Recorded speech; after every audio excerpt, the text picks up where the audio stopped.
So let's go ahead and get started. Thank you everyone for being here. Today we are going to be talking about the topic of helping Jewish communities cope with current threats in today's chaos.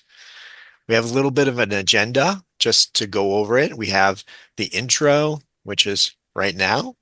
We have Oren sharing his thoughts about the topic. Then we're going to have a Q&A session with Oren at the end. And we would love to have you type any questions that you have. It can be during uh, the actual uh, presentation today, but we're going to ask that we just answer the questions at the end of this program. So if you have any questions as we're going along, feel free to type them in the chat. And then if you would like this presentation today, we can email that to you, and you can just type that in the chat if you have an email that you want us to send this to you, and it's full of links and the presentation that you see today. So very exciting stuff. Thank you so much for being here.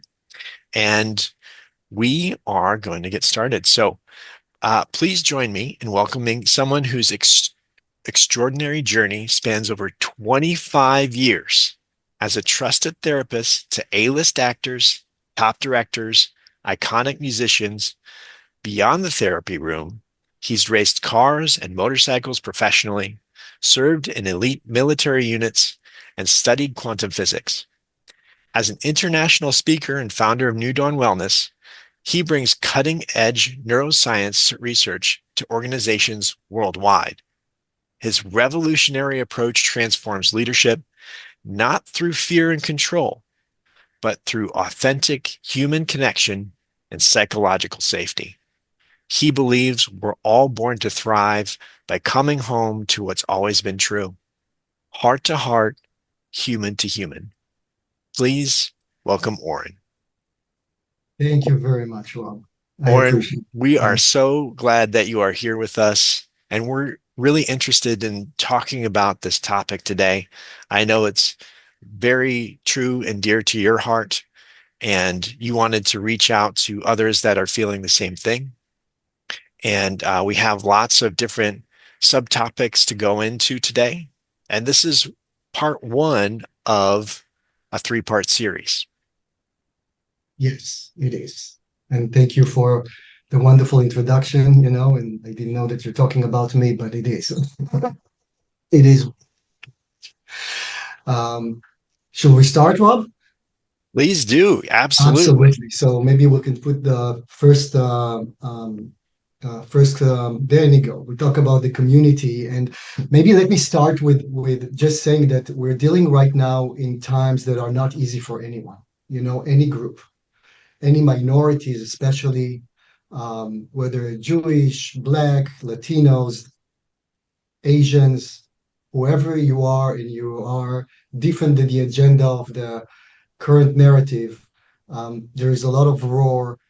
We can actually feel the energy, I think, in the air.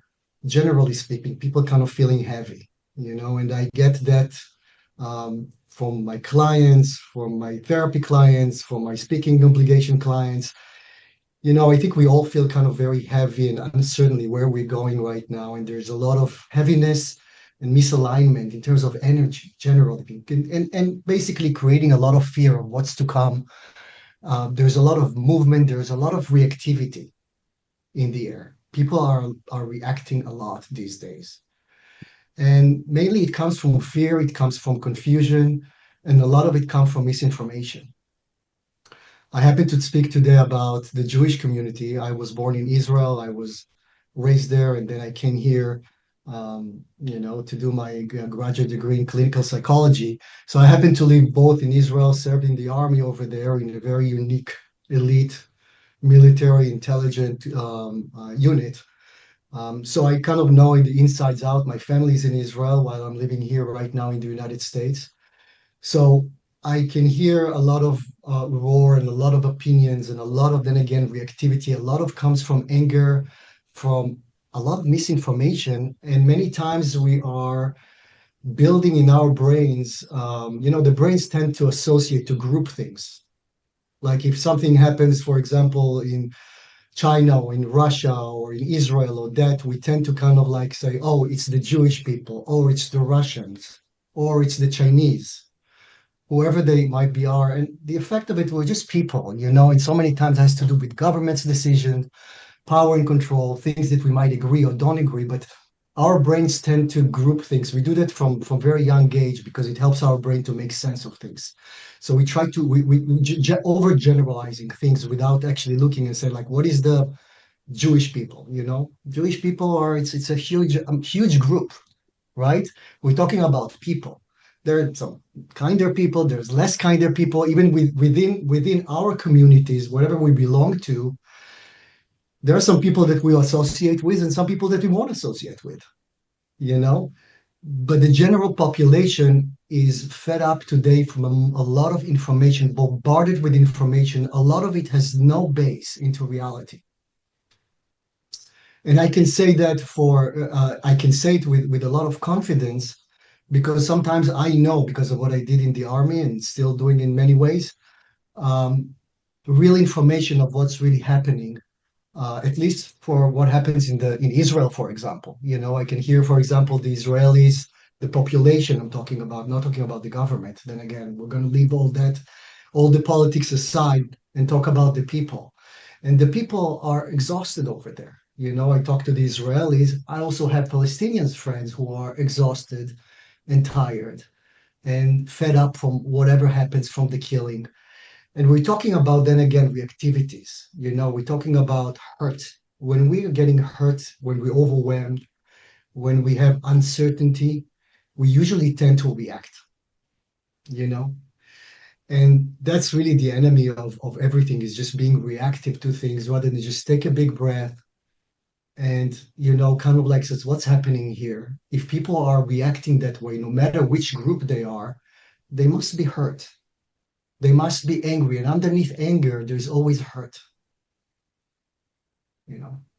So we talk about then again communities that sometimes getting hurt because of something events that are happening. For example, right now, what's really on is the war between it was with Iran, that was the real war, and then there was happening with the Hamas, and we're all aware about that, and what's happening right now between Israel and the Hamas and the hurt that both sides are having. And the problem is so many times we can't really see both sides. We see our side and we don't know. We think it's them did that to us. Who are them? And when you think about it, you think about then again, it's a lot of political thing, that leaders decided to do something. They got mandated to roll and to rule at that point of time. And so many times the population itself, then again, the whole population, there is no whole population. The population is divided and they're completely helpless in what's really happening in terms of politics. Some of them agree, some of them disagree, but everybody is getting hurt. And I think that what really my aim here is to invite all of us, to stay together, as people, not necessarily also as groups, but to be open to everyone. Groups are we're just different. And if we can honor the difference between us, colors, shape, interested, social, orientation, whatever it is that you look, we are people. We think differently. That's what makes us people. That's what makes us human. And it makes it so beautiful. Now, when our threats to our community, a community for the sake of community, we want to seek alliances. We want to seek solidarity. We want to be together. Together is the name of everything because one of us cannot really deal with so much that is going on. And people tend to feel really helpless, obviously, when you are powerless. What can you do about anti Semitism? What can you do about global events? What we can do is to actually be together. And I know it sounds like a cliche, but together is the power. It's the power of the people. People are making the changes.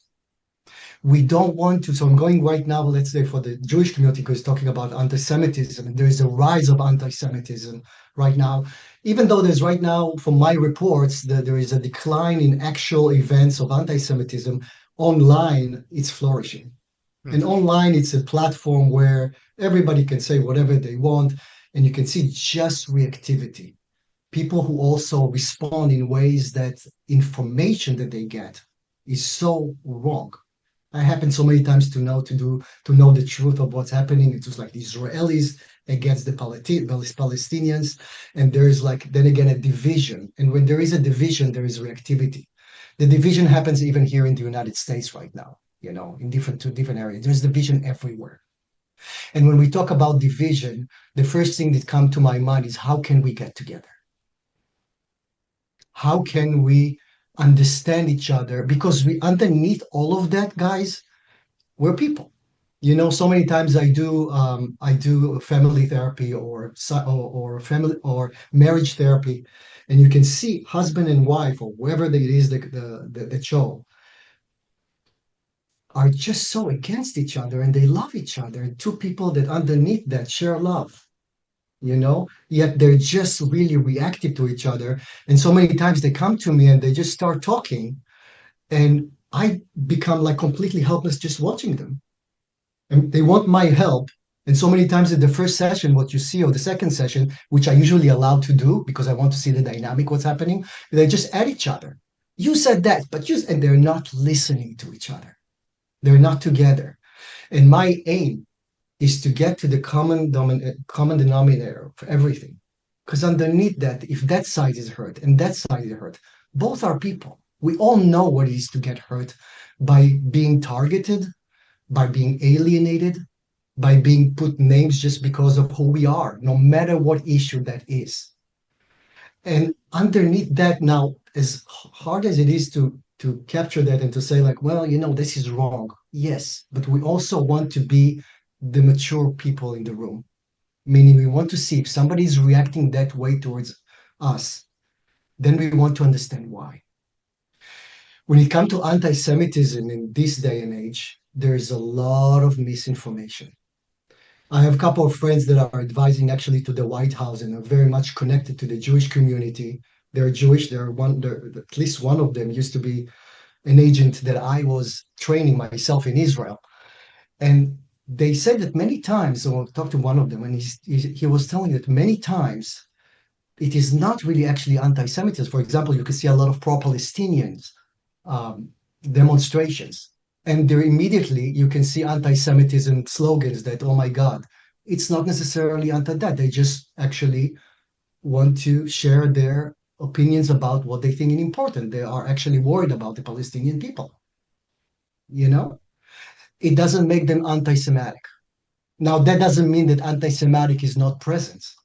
It is present, but so many times it's not. And then we tend as a community, our community as Jewish community, is to tend, oh my God, everybody said they're just very pro-Palestinian, is against Israel. This is really not the case so many times. With that said, there is a lot of reactivity and a lot of so many times hatred speeches against that, which gets me to engaging in peaceful dialogue. One of the things that I was taught that I got over the years as a psychotherapist, as a psychologist, and speaking to others, is when I see people that are really angry about me, for example, somebody can attack me or saying like, you don't understand, you don't know anything. It's like immediately what I do now, there's two ways that I can do that. I can take it personally and say, well, I'm just, they just hurt me right now. If I get hurt at that point of time, I will react that way. I will try to protect myself. Now, so many times now, I do know when people come to me and sometimes said about me. I mean, some of you have kids and sometimes it's just like, I hate you, as a mom and dad, I hate you. I never don't like you. I want you to go away. Do they hate you? No, they don't hate you. They're just angry with you. And because they trust that they can actually say that to you, they're saying something that might be hurtful. Now, if you're going to be reactive and you're going to say, how can you talk to me like that? I'm your mom, I'm your mother, I'm your dad, whatever it is, we're basically shaming them and we're not solving any of the problem. But instead of that, we can maybe understand, wait a minute, my kid, the people that are reacting against the community that we are right now talking about, the Jewish community in this instant, they might not hate us, but they might have something that hurt us or they don't agree with. Can we listen to them for a second? Because the moment we listen to them, we're opening up there is the right brain. In the right brain, I usually kind of like image it to a reservoir of water. That if that's full, when we're dysregulated, we are reactive.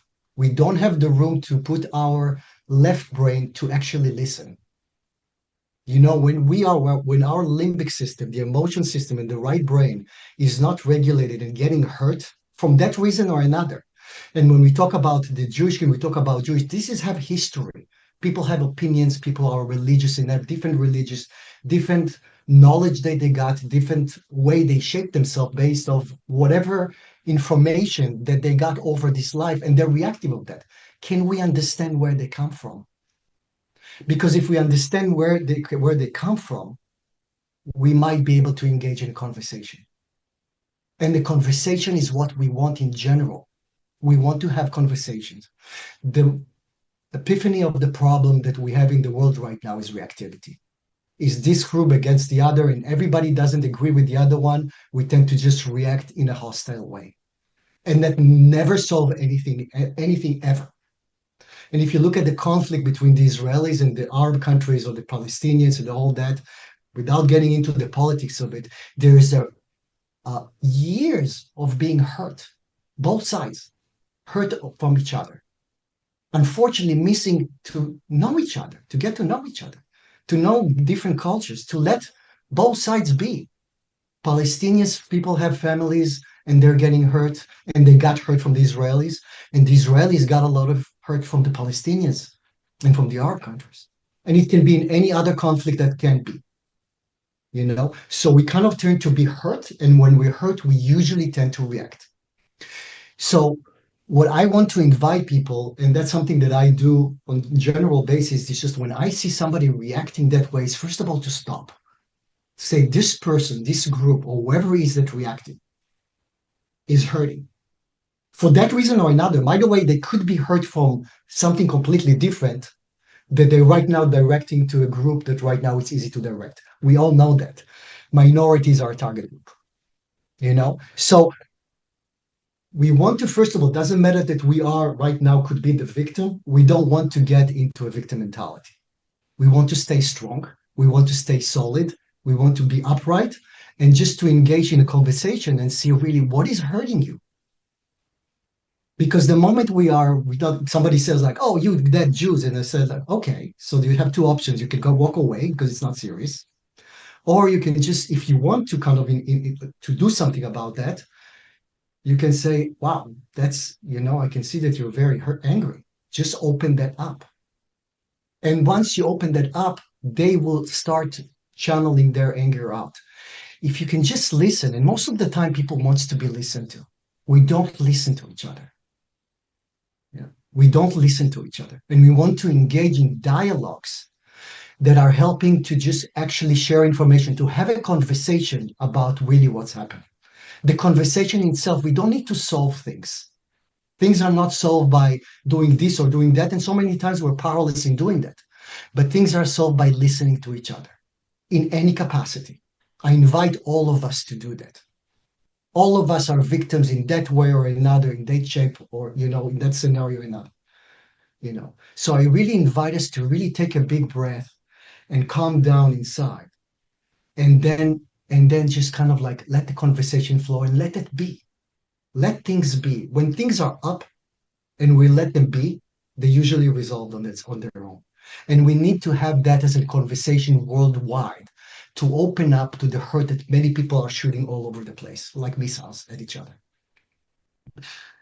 As I mentioned before, excuse me, dealing with the social media is, I'm going to take a little sip. Yeah, absolutely. Okay. Social media is the epiphany of the problem right now, as we see right now. Especially guys, the new generation, Gen Z, millennials, a lot of them now. Not to blame them as a generation, but you see a lot of reactivity for younger people who have absolutely no clue so many times what they're talking about. And I'm saying that with certainty, they are reacting without knowing the history. And I happen to have clients that are in that, and they are reacting. It's like, what are you doing, guys? That you're killing the Palestinians, and I don't even get to the politics of it. But I'm basically saying, and all these Jews and they have no background to actually do it, to make an informed response. I would respect their response, but there's so much fed, but so much information and so much reactivity. Everybody posts whatever they want to post with conspiracy theories and all that. And so there's a lot of that um, in the media. And my way of dealing with the media is, first of all, to limit it.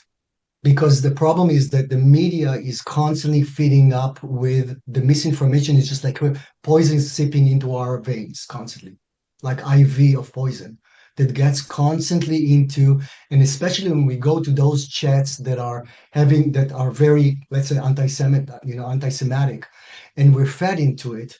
We start getting we think that this is the huge problem. There are problems, there are a lot of that, but we want to engage that then again in the right way. First of all, you can decide just not to participate in that. If you want to just keep your well-being intact, is just being monitored how much you are actually and where you're looking at. Mhm. I, for example, do not go to those channels. Why? Because I will be just swallowed by that. As much as I can be patient and have a capacity to hold, it's like going into the lion den.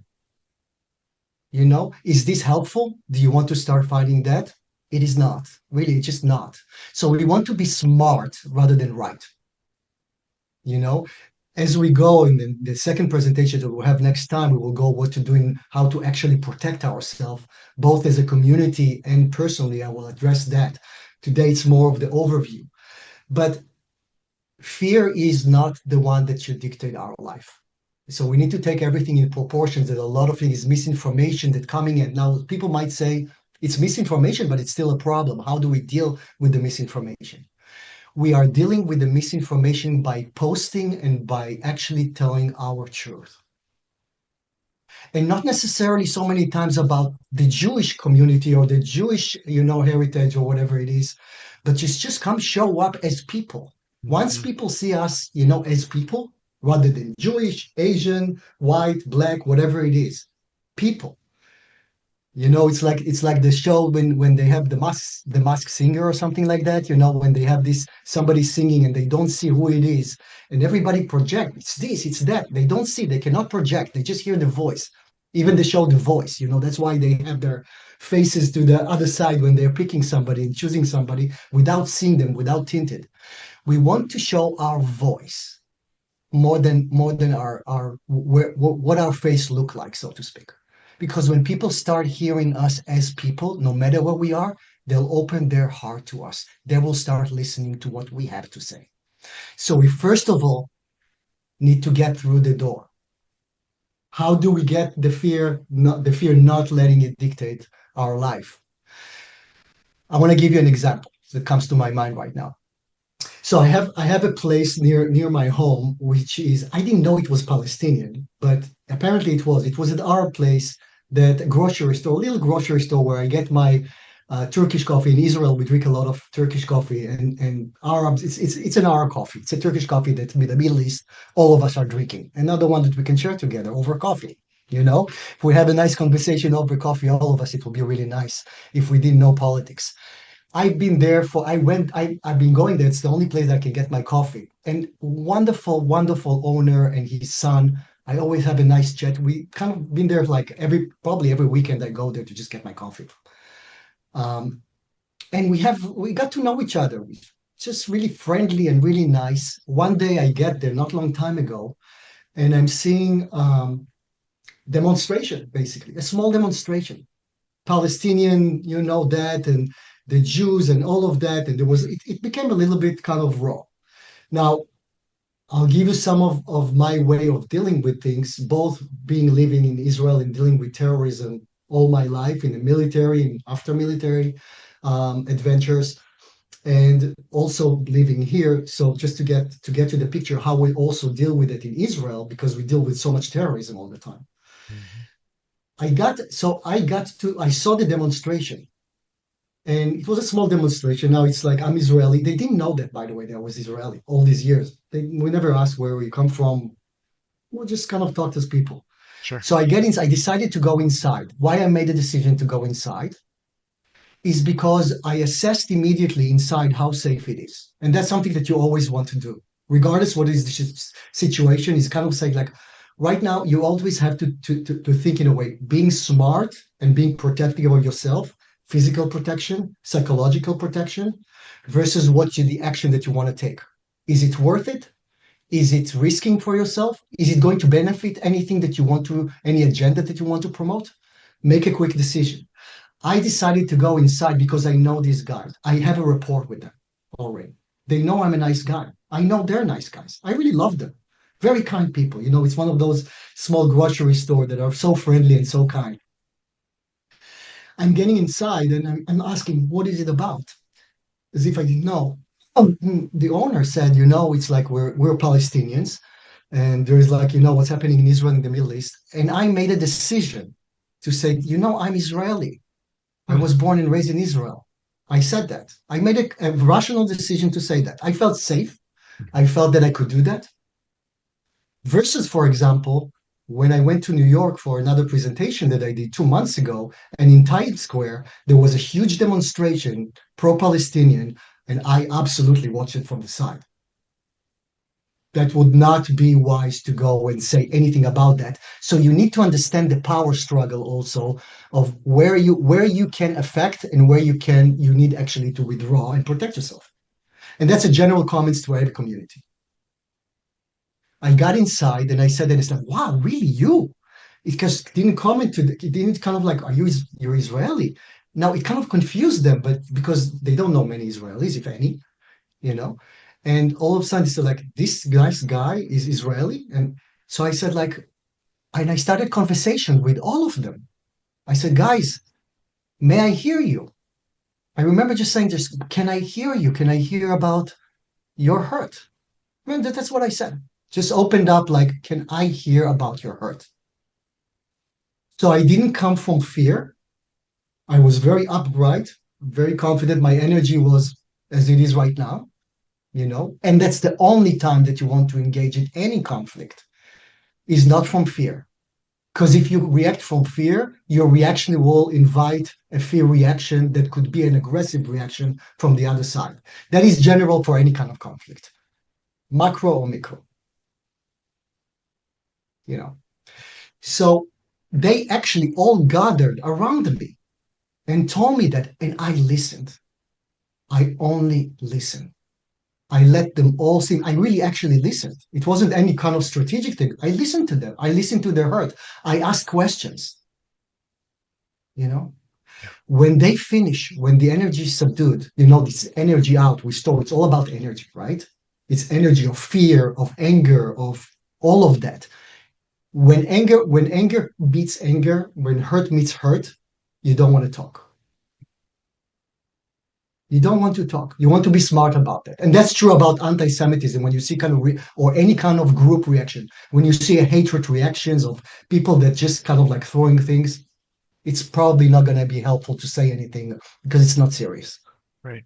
So you want to know when to react and how to react. And there's many ways to react by being together as a group, whether it's Palestinians, whether it's Jewish people that can get together as a community and voice quietly but confidently their voice.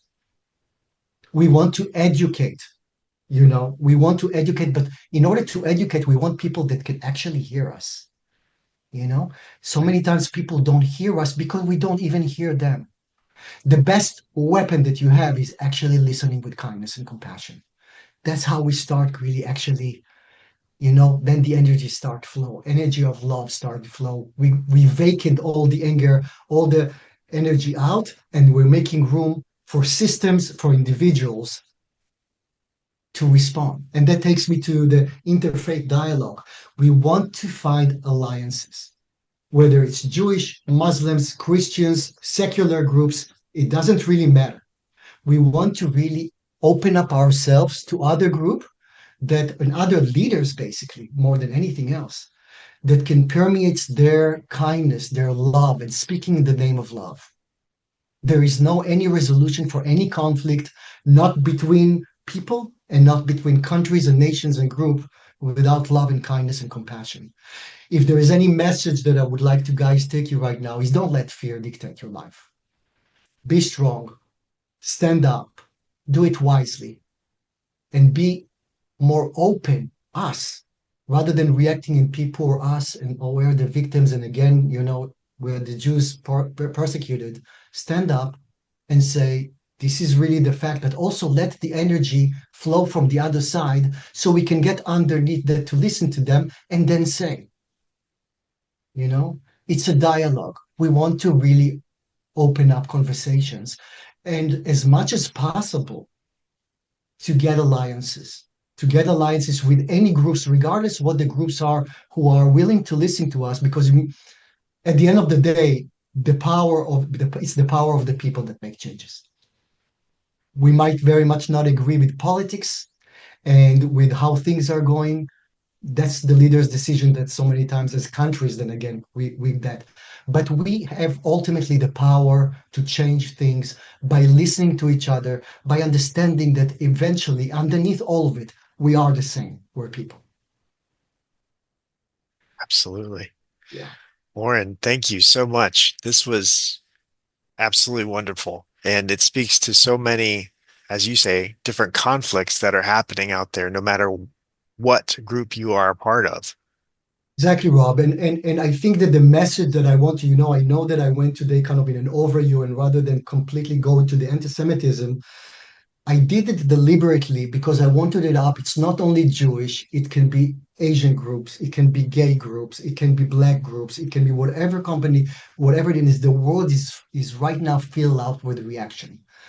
I wish that would kind of take a big breath, all of us, breathe, recharge ourselves, getting safe, and open up conversations. The fixing would not come from reaction. The fixing will come from being together and listening to each other. Listening, we're not doing listening, we're doing a lot of talking, we're doing a lot of reactions. We try to fix things in the way that are not fixable, but we don't listen to each other. Really, underneath that, imagine we are really the same. If we just understood the hurt, whether it's a group or individuals, it immediately opened up the door for the love to come out and compassion to come out. Compassion is healing everything, everything. And while our leaders are dealing with so many wars and reacting and sending weapons to here and that and hurting countries, we as the people have the power to say enough. We don't agree to that. We want to understand the hurt of the world and having the conversation up. We don't need to do much other than listening. So many times when you go to the doctor and again, you don't I couldn't sleep for a while, for a long time, and the Yeah. doctor said, why'd you do this and why'd you do that and get this medication, that medication, just to feel really even more dizzy. Eventually it ended up that I'm just not drinking enough water, and my body is really getting exhausted. Drinking water, we don't drink enough water. So many times it's like, it's as simple as it is. It's simple, but yet we're not doing that. We're not listening to each other's hurt. We Mhm. don't give it a room. And I would wish we could open up that reservoir, that cosmic world reservoir of being, just letting us be, exchange hurt. Even though if I hurt you, I'd like to know why, and I want to sometimes apologize. When I was in with this group of individuals, in this coffee shop, after I listened to them, the energy went down. And then I could say, and first of all, I apologized to them. Not because I did anything wrong, because I apologize for their being hurt. Mhm. When I go to in here, Israelis are going through hell right now as well. And they're tired and they're exhausted and they're misrepresented in so many times. I feel compassion to them too. Now, is it because I belong to Israel or I came from Israel? Do they have any precedence on any other group? Absolutely not. I have compassion to both groups. It's people that suffer. It's countries that suffer as a whole. Why don't we kind of like give a room for and open up the field to have a conversation about hurt? Before, when I apologized to these guys, they came and hugged me. I did my share. Yeah. I did my share. And you know what? At this point, I didn't say anything to counter things that I also know because it wasn't really relevant. The only thing that I want is just the fact that I was Israeli and Jewish was enough representation of that. So I let them hear what they were saying. And if you were there, you would hear stories that were difficult. difficult. Now, are there difficult stories with the Jewish community? Absolutely. But the point is to open up to all groups to see how they hurt each other, to have a conversation. If we come from humanity inside, from a person that just want to listen, every fault will go away. Everything will go away. The problems that we really try to solve will just disappear because the energy of love will permeate. And we all possess that quality. We're all born to love, not to hate. I love it. Literally, I love it. It's fantastic. And Thank you. speaking of taking a deep breath, taking a break, getting some water, we're going to take a 3-minute break.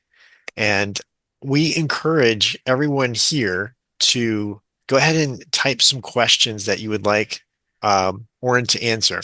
We're going to go through them in a Q&A session after about 3 minutes. So go ahead and type them out in the chat, and I will read them out loud to Oren. And we can just see with his experience, with his expertise, what he thinks about the situation or the question that you have. So we That will be sounds good, back. Rob. Then Yeah, we will be back in 3 minutes. 3 minutes. Okay. Absolutely. Thank you so much. Absolutely. So continue to put your questions in there if you want, and Please, we will go through them. please. So the first one that we have here is, as a parent, I'm struggling with how much to tell my teenagers about the current threats without making them anxious or fearful. What's the right approach for helping kids understand what's happening while maintaining their sense of security? What a wonderful question. So let me start by saying that it really depends on the age. The age of the group. Different kids, different age group can understand different things. You know, we are talking about teenagers right now. The question is about teenagers. Teenagers are very much capable of understanding things. We don't want to hide anything from them. We don't want to exclude anything from them. We want to actually give them the respect that they deserve. And so many times, unfortunately, especially with teenagers, parents are kind of getting into power struggle with that, which has to do with the conversation that we just had about power and control, and and kind of being reactive. And teenagers are very curious. At that point of time, it's a reconstruction of the brain, basically neurologically. A lot of things are happening, but in terms of abstract thinking, in terms of analytical thinking, they are very, very capable, so many times more capable in terms of pure intelligence and raw power than we have. We have more wisdom, maybe, and experience, but they're very capable. I want to start by saying that respect your kids. And now, if it's a 3 years old or a 5 years old or a 10 years old, your answer would be a little bit different than when you talk about a teenager. So when we talk about the teenagers, you really want to, generally speaking, is first of all hear them and hear their concerns. You want to listen to them. I think that the moment we are trying to take it away from, then again, this group or another, but kind of it's like, people are reactive. There is so many times that we talk about, then again, governments that are reacting towards each other. Well, the population are hostages in all situations. It can be intra-country, it can be about politics, it can be about economics, it can be about this, it can be about that. No matter what the issue, we want to first of all hear the kids and ask them question, about their question. It's like, what is interesting to you about that? You want to first of all, when you hear the question from your kid, you want to really ask about what is that interesting for them to know about that. Because so many times, especially with teenagers, sometimes they will ask something that will actually be something else that they want to ask, or they're concerned about something else. So you want to go underneath that. You want to ask is what is interesting to you for you to know about that. And I would be very open to tell them about the conflicts in a neutral way. Then again, to have a neutrality, and we all biased also as parents. All of us have bias inside. As much as we try to keep ourselves neutral, and sometimes so many people don't really want to keep themselves neutral. They're just reactive. But a good parent would try to include everyone, every group. So the best thing that you can say is just to open it up and say, there are conflicts according to your knowledge, And but to always emphasize that people are suffering underneath, no matter what sides they are. This is what I would do with a teenager, you know, because I think a lot of teenagers are coming with such a also still huge pure heart, and Yeah. they're concerned. While when you are putting that out as neutral as you can about the conflict as much as you know, and make sure that you do know the conflict. And if you don't know, say that you don't know. One of the biggest problems that I have with parents with that actually have kids, teenagers, is they come from a place of we know because we're the adults. Educate yourself. Educate about the history of the conflict. Educate yourself about the history of the Jewish, harassment and abuse, about the Palestinians and the Arab countries, about the history of really actually what happened. Make sure that you know the facts and make sure that you know the right facts because there's so much misinformation there. Hmm. And that's really, really important for me to tell you guys to ask also everyone else, including the kids that are constantly online, to verify what's the sources that they are looking. Then, after you said and you kind of put it out there to them, see your kids' reaction. Don't overwhelm the conversation. You want to have a conversation with them, not telling them. And that's a mistake that many people, many parents do in general, is that they think that they have the answers. Where I don't have the answers. Nobody has the answers.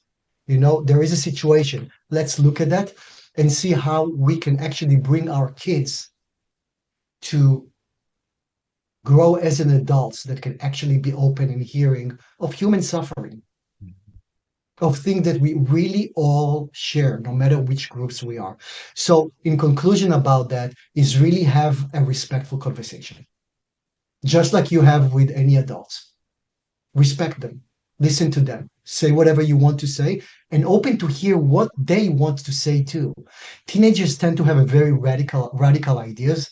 You know, sometimes it's kind of makes sense, sometimes it doesn't make sense, but they so many times not listened to, and many times they have a lot of really good things to say.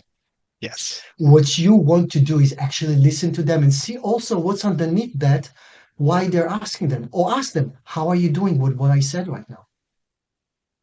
I often say to people, I say something, and if somebody is next to me, I want to get a validation of what I can talk, but I want to see what people got, how they feel about that. I want to stay in the here and now. You want to stay with your kids in the here and now and see how they're reacting, how they're doing, and respond to that with respect. So give your That's, kids more respect that they can understand, especially teenagers, yeah. than you might think. You might think that you want to protect them by not telling them things. You're not protecting them. We don't want to hide things. There's nothing to hide. If you need to hide things, check yourself why. You might have a valid reason, but check with yourself why.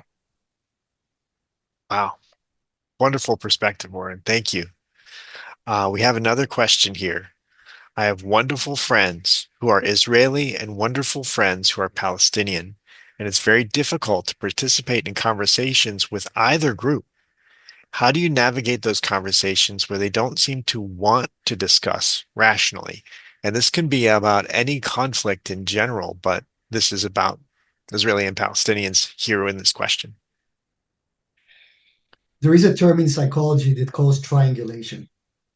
So I'll give you an example. When I'm seeing a couple, okay, and one of them usually they want to be right. You see what he's doing, you see what she's doing, kind of like that. They want to triangle me to side with one of them. Now, I want to help both of them. How can I help both of them when both of them feels that they are right and I'm going to be the referee? I want to immediately take myself away from that position. I smell it right away. I understand that they kind of come. This is I'm right and you're wrong. The same thing about Palestinians and the Jewish people. Who is right and who is wrong? Who has the first right? Who arrived first to Israel? What happened? It's all history built on history of hurt. That's the important thing, not the events, the hurt that happened to people. So What I do in this situation, and I have friends that are Palestinians, and I have, of course, friends that are Jewish, and of course, Israelis. Just going to want to mention that there are Jews that live in Israel that are Israelis, and there are Jewish people that never been to Israel and they're Jewish. You know, it's more like a cultural thing, not necessarily religious at all. You know, it's like being Arab. Arab is a big thing. You know, there's Arab Iraqis, there are Arab Iranians, Palestinians. It's a group. So so many times my Palestinians the friends, and they know me. They know that I'm just open to human beings. I have no sides of who's right and who's wrong. I never go with who's right and who's wrong. Because if you go with either right or wrong, you're gonna miss the point. You're not gonna be there for them. So what I do in that way, when I hear my Palestinians friend, I hear them as people. And they might have people, you know, my father was shot to death when he was 13 in one of the earliest war. He was shot, his father was shot in front of him. My father could not stand, it was very, couldn't stand Arab people. Now, took me a while to understand that he was just so hurt from that event. It was a very traumatic event that he actually really kind of like make all the Arabs as, you know, monsters. Yeah. Obviously very far from the truth, but he got hurt. When I was mature enough, I listened to his story. And after he listened how much he got hurt from that, I understood why it had like all the picture of I can see an R person and it just reminded him inside.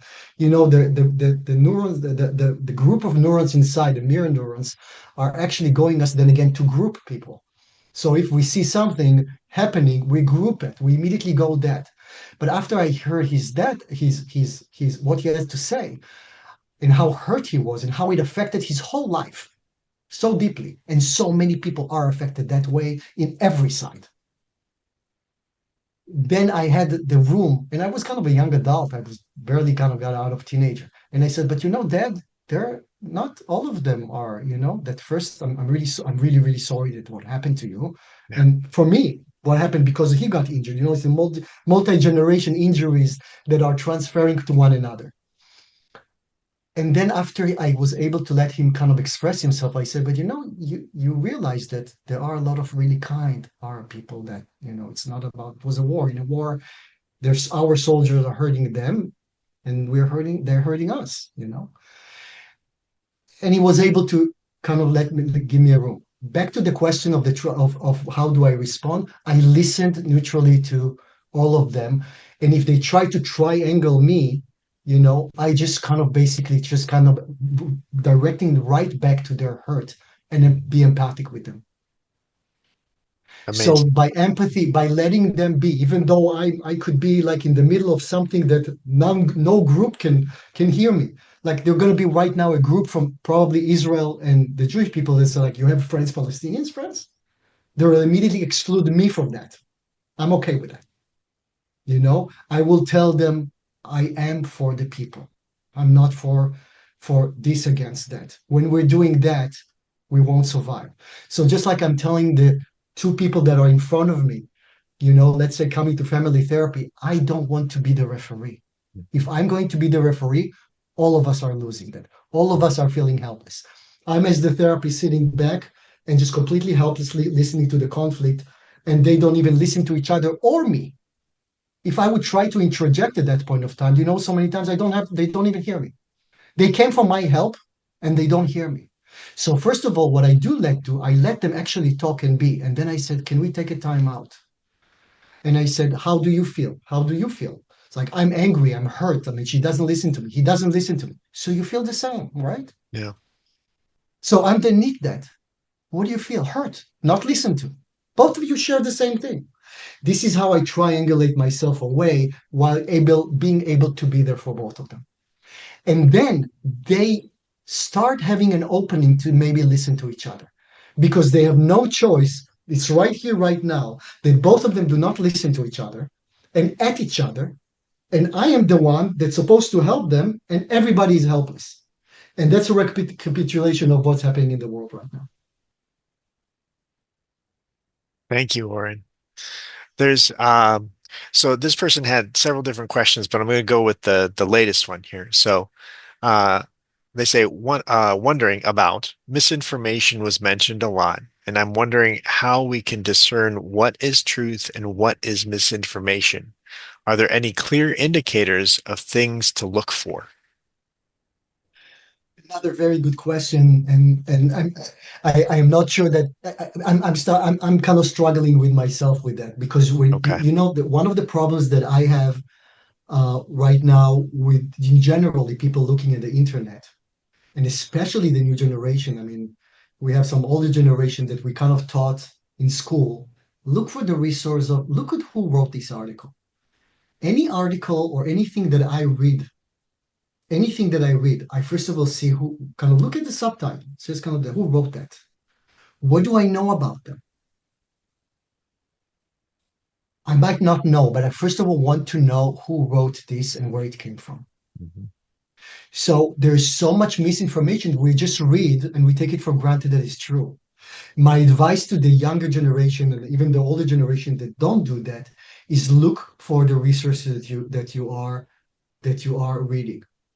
You know, look inside and see if it resonates inside with who you are as a person. Mhm. Feel it in your belly. Does it feel like inherently that you can relate to that? Whatever it is that is taught, whatever it is that it was said, does it something that resonates with you as human being? And I'm talking about really going back to the core of who we are as loving people. Listen to the words and what's behind the words and see if there's any tint or if there's an objectivity that actually speaks up for you. Have a critical thinking. So the information, there is like a vast information that we don't can believe to anyone, including journalists, including the broad media that are fed up from information that I know so many times is just not true. Hmm. It angers me so many times to hear about things that were reporting about both Israel and Palestinians and this and that, that I just know from personal experience, it's not true. Mhm. Absolutely far from the truth. So even the broad media so many times is telling us things that have a critical thinking and look at multiple resources that are resonating with who you are inside. And it's a filtering that needs to come from inside out rather than outside in. Okay.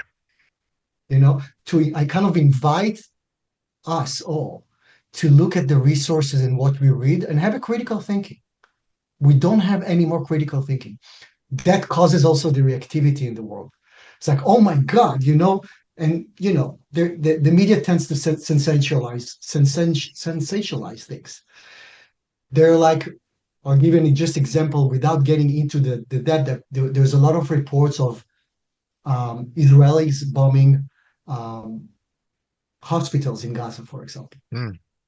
Little do people know in the world that the Hamas have been using for years. And I'm saying that with conviction because I've been there, using their own civilization. Now, Hamas is part of the Arab, the Palestinians, but just like we have sometimes people here that we really don't want to be associated with, that are neighbors, they are part of the Palestinian group that just actually rise to do some terror groups. They're actually preying on their own people so many times that are so poor and just have no choice. And they hide weapons, administrations, headquarters inside those hospitals. As surgical as the Israelis we try to be, they're going to be casualties. But how can we help to get them stop shooting at us if we cannot get to the place that is a hospital, with children and adults and sick people? You don't want to bomb a hospital. Now sometimes there are mistakes, sometimes there are things that are not right, but overall just kind of letting you the information was not right. Now people what they do and they hear, like they see the kind of like headlines because it's sensational, kids got killed in a hospital, bad Israelis, and that cringes my heart. That's like, because I know that we as Israeli try to really avoid civilians. We're not targeting civilians, but because of the whole conflict, because of the infrastructure of what's happening there, the Hamas is using their own population as shields and even killing them so many times to get what they need. So how do you make that clear? How do you make it out in the source? So there are sources that would actually tell you the truth. We want to listen to multiple reasonable sources that we can find out and then make our own decisions. But I really advise not to get to sensationalism, which is really all about what we see usually in the internet online. It's just headlines, and oh my God, this is just horrible, and it is horrible. Yeah. Yeah. But maybe just kind of like have really kind of dive into it and look into what we just read. Right. So, Oren, we have two more questions. It's going to take us a little over time. Is that okay for you? Absolutely. Okay. So, what we have here is this person says this question is in connection of not letting fear dictate oneself. A colleague came to me recently about how she can stop being so hard on herself, and the mistakes tend to come from overcommitment due to her chronically having a hard time saying no. Any advice for someone who tends to beat herself up whenever a mistake is made and tend to overcommit on how to deal with any such situations more healthily? What a beautiful question. All the questions are amazing. And that question I want to answer briefly because it can be very long answer to that Sure. because Yeah. it's About 5 minutes. Yeah. so usually it is when we are beating ourselves up, and constantly self-critics, it means that that's true also to depression, by the way. What is depression or self-criticism? You're directing anger and hurt into you because you can't really put it out. It's just not safe to do that. So we tend to, if you cannot really cry out and come out with that to the world because you don't get the results that you need, you don't get the compassion that you need or the help that you need, and it's not safe, you'll tend to do that to yourself inside because that's the only place that you can go. Think about that. We were not born to actually keep things inside. We're not born to criticize ourselves. We're not born to criticize others. But if it's not even safe to criticize others outside, we will tend to do it to ourselves because it's the only place that we can go, Mm. beating ourselves up. That has a history of early trauma. The suggestion that I want to just kind of throw it out because that's the best thing that I can give you right now. The person who is treating himself or herself that way, you have a kid inside. You have that little kid inside. Let's say Jane. Okay. Jane, the adult, has little kid of Jane inside, and she's hurting. She's hurting from not feeling enough, that she's not good enough, that whatever it is she's feeling, she's directing to herself. And what I usually want to say, so many times when we talk about self-criticism, we're actually judgmental about ourselves. And we're probably judgmental about others, but we can't really say that because if judgment exists, we're judgmental about others, but we can't really judge others because it's not safe. We judge ourselves.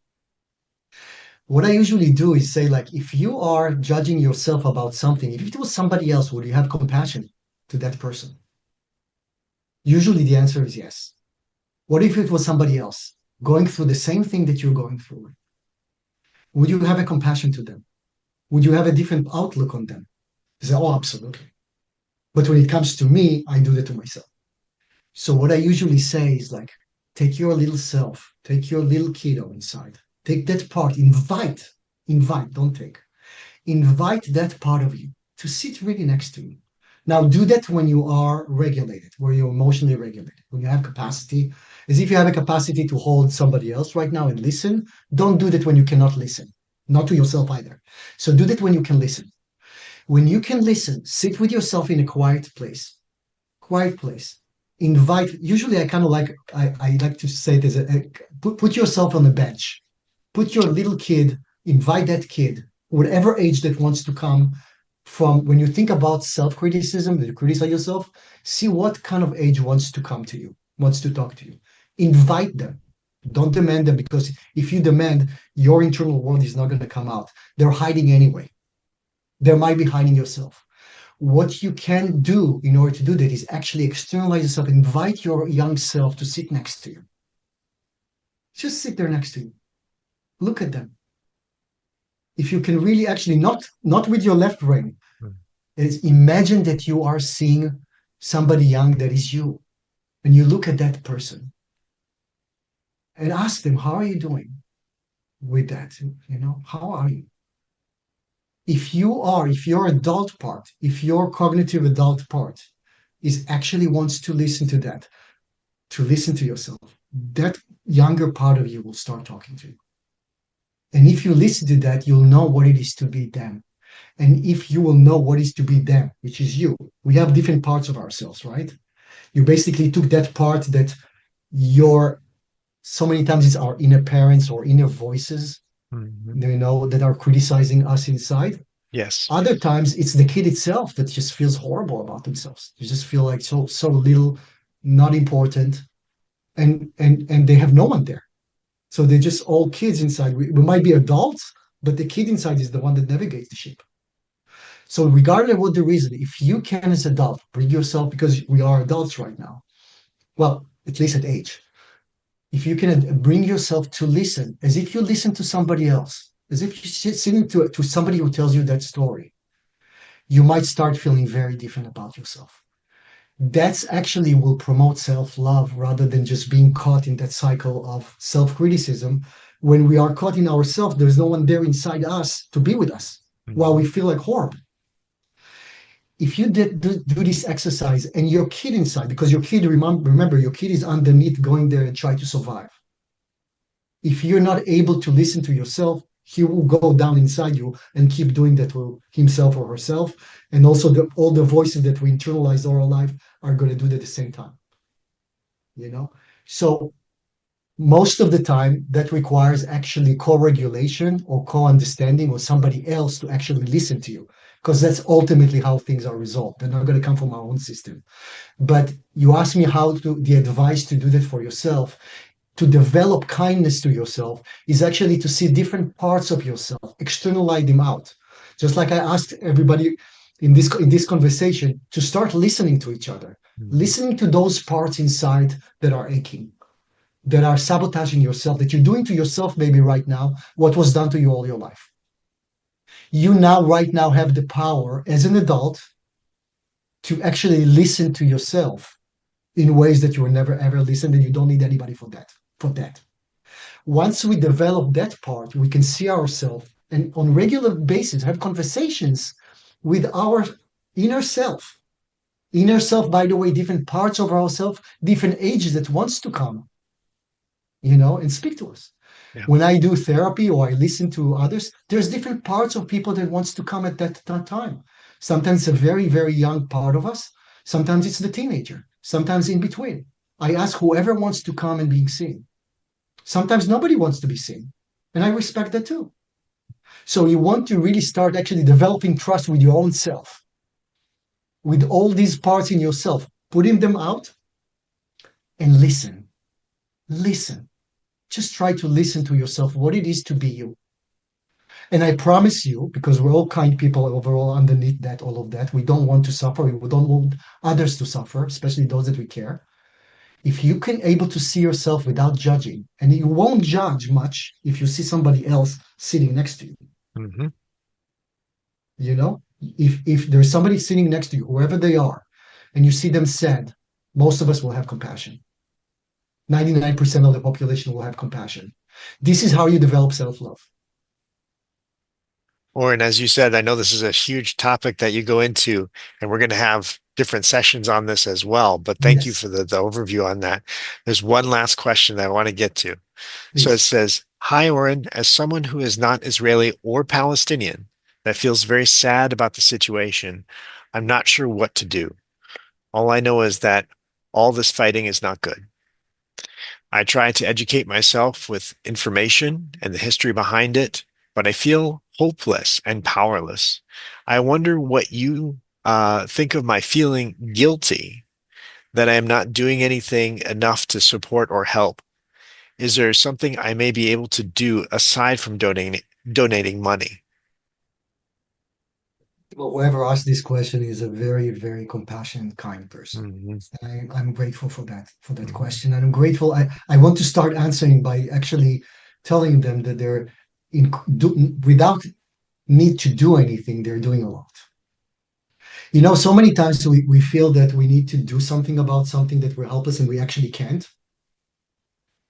I'll give you an example from my experience about that, just to kind of help that person to maybe feel more at ease with who they are, which is actually enough.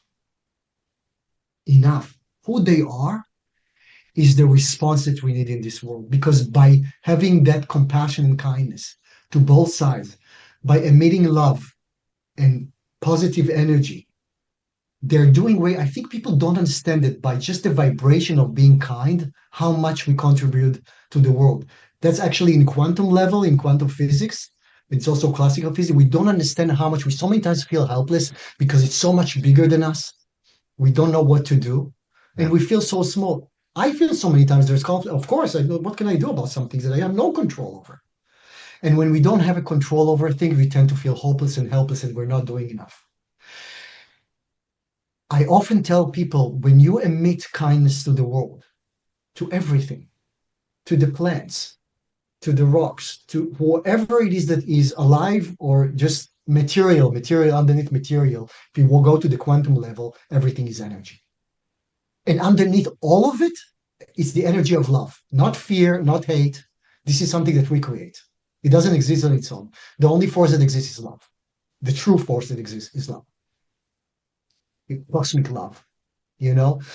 So so many times people feel like hopeless and helpless. They cannot really change the situation. They want to do something about that. I, for example, I'll tell you something for me. People, for example, I don't go demonstrations. I do not go to demonstrations. It's not my way of helping the world. Now, is it important? People say you should go out and do that. It's not my way of helping. It doesn't sit well with who I am. Am I helping though with the conflict? I'm doing that right now. I'm doing other things. I'm writing things when I can. I listen to people. And it might not feel so big, but just first of all, with the way that I constantly pray for others to be okay. That's another amazing tool. I Mhm. think we underestimate, and I don't have time to go inside that, the physics underneath that, but there is physics underneath that. In a quantum level, we're all the same. We really underestimate sometimes our power of prayer, our power of, and I'm not talking about any religious way or not religious. I'm just talking about put it out there. Put your energy out there. Put your love out there. Sometimes you can do something physical. Sometimes you don't. And also, it's honestly also very private on how much and how we want to contribute. There is no one way or another to contribute. The ultimate way that I know, and it might sound like, oh, yeah, I mean, I'm just one person. What can I do with the prayers going that? I think that we underestimate the power of prayer, the power of sending positive energy and love and kindness that comes from our heart to whoever that might be. Amazing. I wish I had more time to talk about and actually explain it in terms of physics even. But I want to tell you from my heart to everyone else, and that person who asked that question, we need more people like you. Just by being, just by being kind, throwing that out and feel, I did a lot. So many times, then again, as humans, and that's maybe kind of like caveat that wants to say, we want to do things. Mhm. We think that if we feel something and we want to help, we need to do something. Now, if it's going to doing one person that can contribute whatever money there is, $100, $2, it helps the collective to get something that everybody would benefit. But it's kind of small in a way. We so many times want to do things when so many, but actually the answers of how we can really make the change is elevating the energy of the world, of energy of the conflict, whatever conflict, is not getting lost within the conflict itself, but actually kind of then again not letting that helplessness get to us. The moment we feel helpless, our energy is getting shuffled with this negative energy that has actually permeates. We want to stand strong. We want to stand loving, regardless what it is. By itself, I inherently know that we're affecting, we're giving, we're doing by being who we are more than anything else. And we need a lot of, and we want to invite other people to share that conversation of being together in energy of love. Can That's be a one, it can be one, it can be 1,000, it can be 10,000. People tend to think that if somebody has so much power to talk to so many people, that's how they really affect. They do affect the energy. But if we are having more and more people, like that person that just asked this question, you know, just having in ourselves, not feeling helpless. I don't feel helpless with the whole thing that's happening right now. I actually feel that energy is shifting, energy is struggling, and we all getting very kind of like, scared what's going to happen.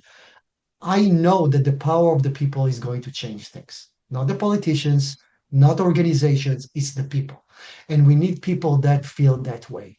You are a being of light, as you just said, the person that came said, this is a being of light. And they basically said, how can I help to elevate to do something about it when it's just so much going on? It's like me in a session with these two people are at each other. I am I am there to help two people and I can't because they're not listening to each other. All I can do is just actually be with calm energy, invite them to actually listen to each other. So many times, Rob, I'm just by my own calm energy, people just actually calm down and then just start listening or start being. I don't need to do much so many times. I don't do much. I listen most of the time. I can say a lot of things, it won't help.